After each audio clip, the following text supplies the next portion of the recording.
Neonatal conjunctivitis is at times blinding disease. So always it is not as simple.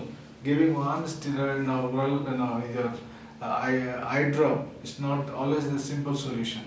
Good amount of time you have infections in the eyeball, panophthalmitis and endophthalmitis, and then systemic infections like gonorrhea, Neisseria gonorrhea infections. The mother with infected birth canal can give rise to the neonatal conjunctivitis and chlamydial infections also.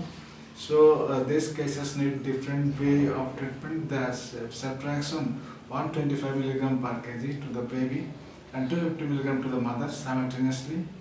And then chlamydia, erythromycin 50 mg per kg per day, oral maybe, and treatment of the mother.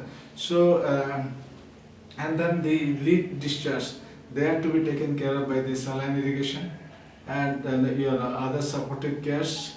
And the diagnosis is by the gram stain PCR for the chlamydial infection and microscopy and culture for the gonorrhea. So at times it is confused with the congenital nasorectal duct obstruction, giving rise to the dacrocystitis and dacrocystocele.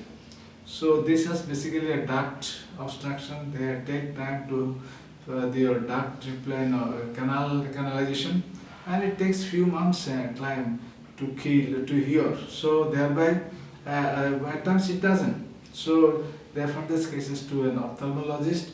And your pseudomonas infections, they need IV aminoglycosides. Staphylococcus aureus infection, they needs IV methylprednisolone, methicillin, and systemic infections of like meropenem and others antibiotic might be needed in good amount of circumstances, depending upon the availability of septic features and organism sensitivity.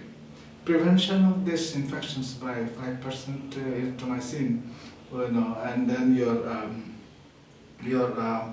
the povidone iodine and your silver nitrate to the baby before you get the florid infection.